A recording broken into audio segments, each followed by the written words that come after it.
हरे कृष्णा। आप सभी का आपके अपने YouTube चैनल पर स्वागत है। आइए सुनते हैं सोमवार व्रत कथा। मृत्यु लोक में भ्रमण करने की इच्छा करके एक समय श्री भूतनाथ भगवान भोलेनाथ माता पार्वती के साथ मृत्यु लोक में पधारे। भ्रमण करते करते दोनों विदर्भ देशांतर्गत अमरावती नामक की अति रमणीक नगरी में पहुँचे। अमरावती नगरी स्वर्ग के सदृश सभी प्रकार के सुखों से परिपूर्ण थी। उसमें वहाँ के महाराज द्वारा बनवाया हुआ अति रमणीक शिवजी का मंदिर भी था। भगवान शंकर भगवती पार्वती के साथ उस मंदिर में निवास करने लगे। एक समय माता पार्वती भगवान भोलेनाथ को प्रसन्न देख मनोविनोद करने की इच्छा से बोली, हे महाराज, आज तो हम दोनों चौसर खेलेंगे। शिवजी ने प्राण प्रिय की बात को मान लिया और चौसर खेलने लगे। उसी समय मंदिर का पुजारी ब्राह्मण मंदिर में पूजा करने आया। माता पार्वती ने पुजारी से प्रश्न किया, पुजारी जी बताओ, इस बाजी में हम दोनों में से किसकी जीत होगी? ब्राह्मण बिना विचारे जल्दी से बोल उठा, हे कि महादेव जी की जीत होगी। थोड़ी देर में बाजी समाप्त हो गई और पार्वती जी जीत हुई। पार्वती जी को बहुत गुस्सा आया और ब्राह्मण को झूठ बोलने के अपराध के कारण श्राप देने को चली। भोलेनाथ ने माता पार्वती को बहुत समझाया, लेकिन उन्होंने ब्राह्मण को कोढ़ी होने का श्राप दे दिया। कुछ समय बाद पार्वती के श्रापवश पुजारी के शरीर में कोढ़ पैदा हो गया। वह बहुत अधिक दुखी रहने लगा। पुजारी को श्राप का कष्ट भोगते हुए जब बहुत दिन गुजर गए तो तब एक दिन देवलोक की अप्सराएं शिवजी की पूजा करने के लिए उसी मंदिर में पधारी। पुजारी के कोढ़ के कष्ट को देखकर उन्हें बड़ी दया आई। उन्होंने उससे रोगी होने का कारण पूछा। पुजारी ने निसंकोच सारी बातें उन्हें बता दी। वे अप्सराएं बोली, हे पुजारी, अब तुम अधिक दुखी मत होना। भगवान शिव तुम्हारे सारे कष्टों को दूर कर देंगे।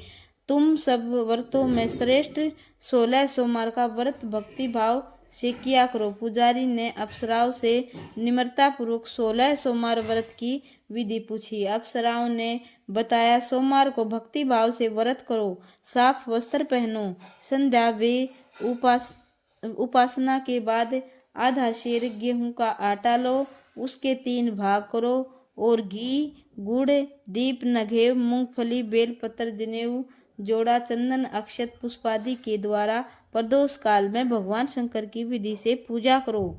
तत्पश्चात 3 भागों में से 1 शिवजी को अर्पण करो, बाकी 2 शिवजी को का प्रसाद समझकर उपस्थित लोगों में बांट दो और आप भी प्रसाद समझकर खाओ। इस विधि से 16 सोमवार व्रत रखो। 17वें सोमवार को पाव शेर लगाकर पवित्र गेहूं के आटे की बाटी बनाओ, उसमें घी और गुड़ मिलाकर चूरमा बनाओ, भगवान भोलेनाथ को भोग लगाकर उपस्थित भक्तों में बांट दो। इसके बाद कुटुंब सहित प्रसाद लो तो शिव जी की कृपा उसकी सभी मनोकामनाएं पूरी हो जाती हैं।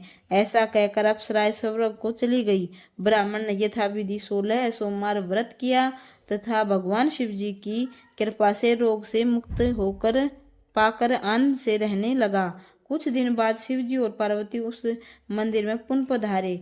ब्राह्मण को निरोग देखकर पार्वती ने ब्राह्मण से रोग से मुक्त होने का उपाय पूछा।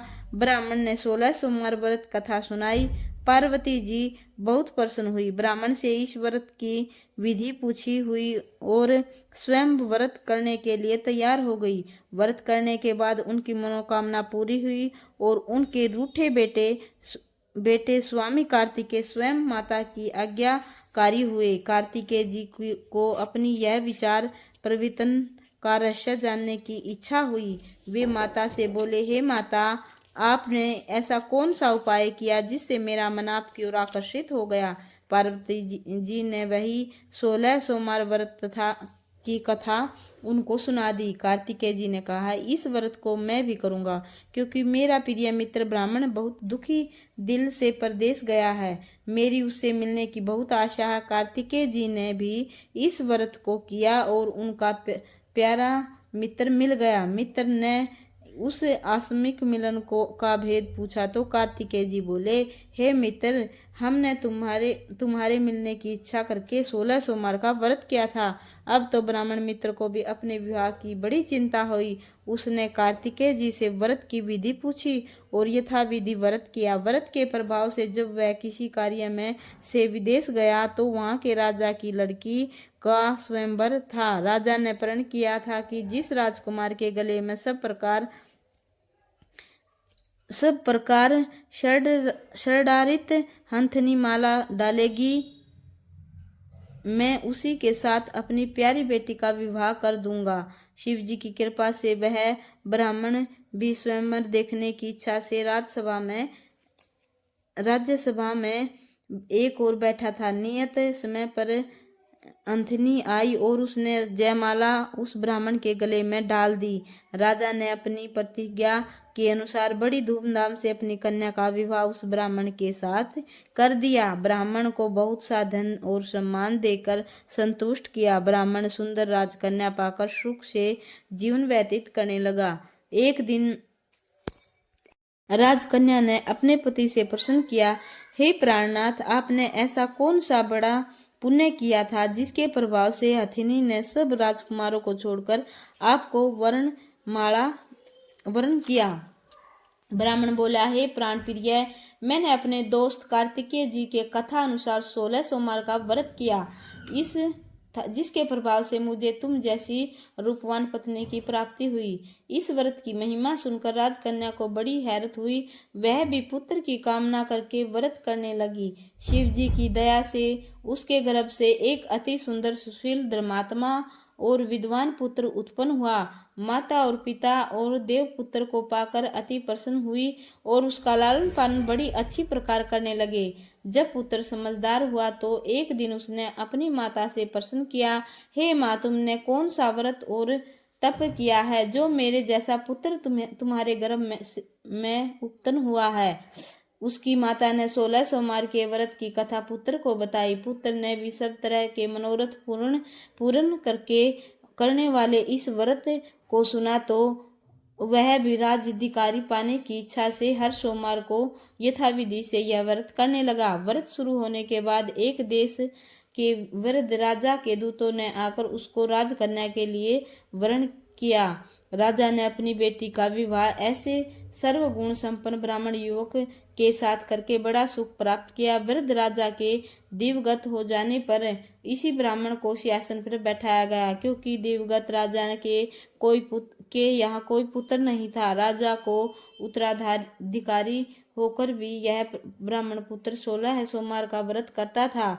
जब 17वां सोमवार आया तो विप्र बहुत पुत्र ने अपनी प्रियतमा से पूजन सामग्री लेकर शिव पूजा के लिए शिवालय में चलने को कहा, परंतु उसकी पत्नी ने उसकी आज्ञा की परवाह न की। दासियों द्वारा सब सामग्रियां शिवालय में भिजवा दी, परंतु स्वयं नहीं गई। जब राजा ने शिव जी का पूजन समाप्त किया तब आकाशवाणी हुई, हे राजा, अपनी इस रानी को राजमहल से निकाल दे, नहीं तो यह तेरा सर्वनाश कर देगी। यह आकाशवाणी सुनने के बाद राजा के आश्चर्य का ठिकाना न रहा। उसने मंत्राणागृह में आकर अपने सभासदों को बुलाकर कहा, मंत्रियों, मुझे आज शिव जी की आकाशवाणी हुई है कि राजा तू अपनी इस रानी को राज्य से निकाल दे, नहीं तो यह तेरा सर्वनाश कर देगी। राज्य के मंत्री और सभासद आदि सब विष में और दुख में डूब गए, क्योंकि जिस कन्या के कारण उसे राज्य मिला था राजा उसी को निकालने की बात कह रहा है। यह कैसे हो सकता है? पर राजा ने मंत्रियों की परवाह न की। उसने अपनी पत्नी को राजमहल से निकाल दिया। रानी दुखी हृदय से भाग्य को कोसती हुई राज्य के बाहर चली गई। बिना पद त्राण फटे हुए वस्त्र पहने भूख से दुखी वहां एक बुढ़िया सूत काट कर बेचने जाती थी। रानी की करुण दशा को देखकर बोली, चल तू मेरा सूत बिकवा दे, मैं बूढ़ी हूँ, भाव करना नहीं जानती। यह बात सुन रानी ने बुढ़िया के सिर से सूत की गठरी उतार कर अपने सिर पर रख ली। थोड़ी देर के बाद आंधी आ गई और बुढ़िया का सूत पोटली सहित उड़ गया। बेचारी आंधी आ गई और बुढ़िया का सूत पोटली सहित उड़ गया। बेचारी बुढ़िया पछताती रह गई। उसने रानी को अपने से दूर रहने को कहा। इसके बाद रानी एक तेली के घर गई तो शिव जी के प्रकोप के कारण तेली के सभी मटके उसी क्षण चटक गए। तेली ने भी रानी को अपने घर से निकाल दिया। बहुत से दुख उठाती रानी नदी के किनारे गई तो नदी का सारा जल सूख गया। इसके पश्चात रानी एक जंगल में गई। वहां सरोवर में पानी पीने गई तो उसके हाथ का स्पर्श होते ही सरोवर भी नीलकमल के समान जल असंख्य कीड़ों से गंदा हो गया। रानी ने भाग्य पर दोष रोपण करते हुए उस जल को पीकर पेड़ की शीतल छाया में विश्राम करना चाहा, परंतु वह जिस पेड़ के नीचे जाती उस पेड़ के पत्ते तुरंत टूटकर गिर जाते।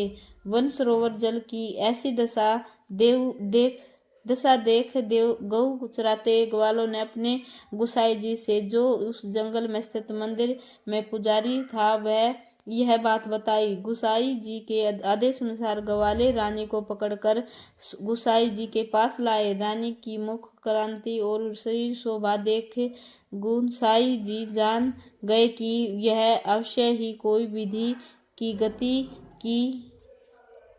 गति की मारी कुलीन स्त्री है। गुसाई जी ने रानी से कहा, हे पुत्री, मैं तुमको अपनी पुत्री के समान रखूंगा। तुम मेरे आश्रम में आकर रहो। मैं तुम्हें किसी प्रकार का दुख नहीं होने दूंगा। गुसाई जी के वचन सुनकर रानी को धीरज हुआ। वह आश्रम में रहने लगी। रानी जी भोजन बनाती, उसमें कीड़े पड़ जाते। जल भर कर लाती, उसमें भी कीड़े पड़ जाते। रानी को की यह दशा देख गुसाई जी भी बड़े दुखी हुए और रानी से बोले, हे पुत्री, तुम्हारे ऊपर कौन से देवता का प्रकोप है जिससे तुम्हारी ऐसी हालत हुई है। गोसाई जी की बात सुनकर रानी ने शिवजी महाराज के पूजन का बहिष्कार करने की बात बताई तो पुजारी जी शिवजी महाराज की अनेक प्रकार से स्तुति करते हुए रानी से बोले, हे पुत्री, तुम सब मनोरथ पूर्ण करने वाले 16 सोमवार व्रत करो। इसके प्रभाव से इस कष्ट से मुक्ति मिलेगी। गुसाई जी की बात मानकर रानी ने 16 सोमवार व्रत किए। 17वें सोमवार को विधि विधान सहित पूजन किया। उस पूजा के प्रभाव से राजा के हृदय में विचार आया कि रानी को गए हुए बहुत समय बीत गया है, न जाने कहाँ कहाँ भटकती होगी, उसे ढूंढना चाहिए। यह सोचकर रानी को तलाश करने के लिए राजा ने चारों दिशाओं में दूत भेजे। वे दूत रानी की तलाश करते हुए गोसाई जी के आश्रम में पहुंचे। वहां रानी को पाकर गोसाई जी से रानी को अपने साथ ले जाने का आग्रह करने लगे, परंतु गोसाई जी ने मना कर दिया। दूत चुपचाप वापस लौट आए और राजा को रानी का पता बतलाया। रानी का पता पाकर राजा गोसाई जी के आश्रम में गए और गोसाई जी से कहा, हे महाराज जी, देवी आपके आश्रम में रहती है। जो देवी आपके आश्रम में रहती है मेरी पत्नी है। शिव जी के प्रकोप के कारण मैंने उसको त्याग दिया था। अब मैं भोलेनाथ की कृपा से उसे लेने आया हूँ। कृपा मुझे अपनी पत्नी को साथ ले जाने की आज्ञा दें। यह सुनकर गुसाई जी बड़े प्रसन्न हुए। उन्होंने रानी को राजा के साथ जाने की अनुमति दे दी। राजा बड़ी प्रसन्नता से रानी को महल में लेकर आया। सारे राज्य में उत्सव मनाया गया और चारों तरफ प्रसन्नता की लहर दौड़ गई। सारी प्रजा ने अपनी रानी के आने पर खुशियां मनाई। राजा और रानी फिर नियम अनुसार 16 सोमवार के व्रत का पालन करते हुए बहुत समय तक आनंद पूर्वक भूलोक पर निवास करते रहे। अंत समय में दोनों को मोक्ष की प्राप्ति हुई। इस प्रकार जो मनुष्य 16 सोमवार के व्रत को श्रद्धा पूर्वक करता है, उसकी सभी मनोकामनाएं शिव जी भगवान पूर्ण करते हैं और मोक्ष की प्राप्ति होती है। बोलिए हर हर महादेव।